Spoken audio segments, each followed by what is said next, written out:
Giannis Antetokounmpo, I do think he's the best player in the world. Mm-hmm. Do you agree with that? I do agree with that. Okay. He did something, I don't know if you heard this, but he did something this year that no one in the history of basketball has done. You know I've heard it. Come on, man. Okay, so you know. He became the only player ever, he made 4 straight All-NBA first teams, which has been done by others. But he was a unanimous choice for the 4th straight year. That has never been done. Not Michael, not LeBron, not Kareem, not Magic, no one. Now, it baffles me how Jordan or LeBron or these guys couldn't have done that, right? Exactly. Come on. It's shocking, but it happened. And here's what I want to throw to you. Giannis, I believe, is 27, Rob G. Check that out. Mm-hmm. But I think he's 27 years old. Does he have, Ephraim, he is 27. Does he have GOAT potential? Yeah.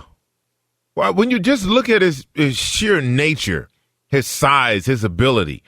Now, if he continues to develop and take the three-point shot or the mid-range jump shot, when those become automatic. Oh, gosh. Right? A la Kevin Durant. Well, and he'll never get to that level. No, but wait, hold on. Not shooting the J? Well, hold on. The thing about shooting is, like, you can become a great shooter, right? The size and the explosiveness, you know what I mean? Like, you got to be anointed a little bit for that. He can become a better shooter, and good shooter. But that's all it takes, though. Okay, right. I'm just saying he'll never be like Durant. He doesn't need to win the three-point contest. He doesn't need to do any of that. But if he can pull up in that 15 to 20-foot range and consistently hit that shot, brother, you want to talk about a problem? Because the only way people guard Giannis right now is what? They back off of him. They force him, and they want him to take those shots. Right. He can sit at the three-point line all game. If he hits 7 threes and they beat us, hey, man, congratulations. Right. But what you can't do is allow him to get into the paint and drive. So they're going to back off. If he can rectify that weakness in his game, he most definitely has GOAT potential.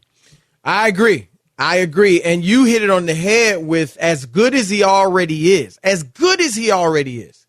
What is he? 70, 75% of the player he actually could be? Oh, yeah. Mm-hmm. Right? That's scary because if he adds what you said, he is driving when defenses know that's what he wants to do. Once he gets the mid-range jumper, the three-point shot, then they're not going to be able to just, sag off of him all the time. And then it'll open up the driving lanes even more. He's a very good passer. He's a very good ball handler for a 7-footer. His defense obviously is phenomenal. Rebounding phenomenal. Has shown, Ephraim, that when the lights are brightest and the pressure is on, he steps up. Right? He played well. I mean, he obviously they did as good a job as you could do on him, but he still played well against Boston. Yep. He was fantastic against Phoenix. Those are 2 good defenses, last year in the finals.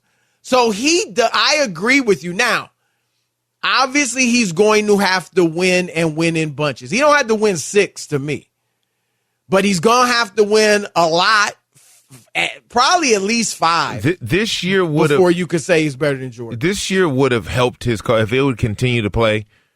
Right, if he was in the Eastern Conference Finals, right? If he won it this year, and won it this year, and then went on and won the championship. Now you start like, oh man, how many can he do? Right.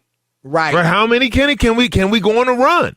Right. So you have to put yourself in that category before we can even start talking about being in the GOAT conversation. Because to get in that conversation, LeBron went to the finals 9 years in a row.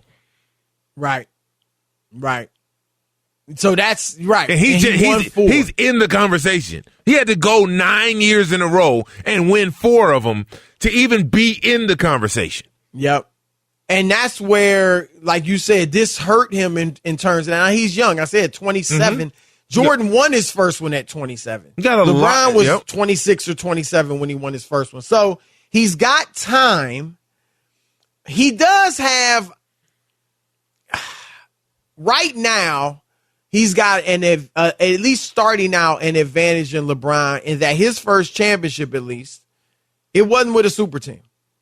Right? Like, he didn't go join Damian Lillard or somebody like homegrown. Right. So that is, if it ever gets to it, him and LeBron, that'll be a notch in his belt if he gets to that level. And like you said, he's got a long way to go before he can get to that level. And Ephraim, here's the other thing.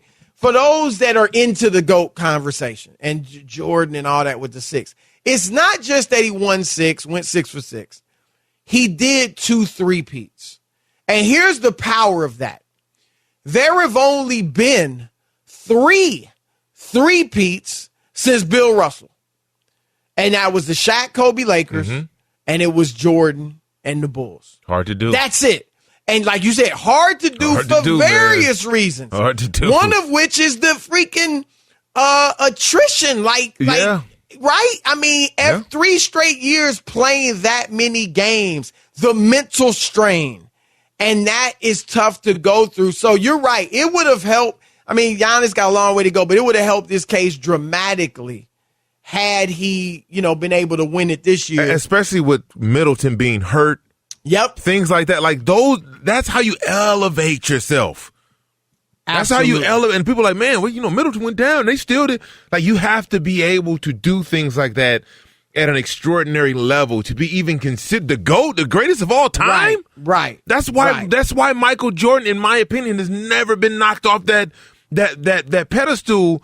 And look how much basketball has been played during his era, before, and decades after. Right. It is tough, man. I mean, you're seeing it in these playoffs. And you got to credit LeBron, too. And this is why he's in the conversation. I'm with you. I got Jordan. But to get to 10 straight or 9 straight, that's impressive. That's hard just to get there. Just to do it. Physically, mentally, emotionally. You played. I've played. I can't imagine. Man. I had college games, and I only played at Division III level. But I had college games where it was knock down, drag out. Not just physically tough, but mentally and emotionally tough. I've thought about that, and I've been like, man, can you imagine playing this game 7 straight times against the same team? When they know everything you want to do, you know everything they want to do. Like, that's tough, man. That's tough. And you got to remember, in the Jordan era, the first 2 rounds was it the best of 5? Because they changed that, I believe, in 2003. Yeah, it was a best of 5. And that's a better chance for you to be upset. Yeah. No doubt. You know what I mean? Now you got to grind this thing out. Just think, if you have a 7-game series every round. Oh, yeah. Nah, it's tough. You want to jump out a window. It's tough.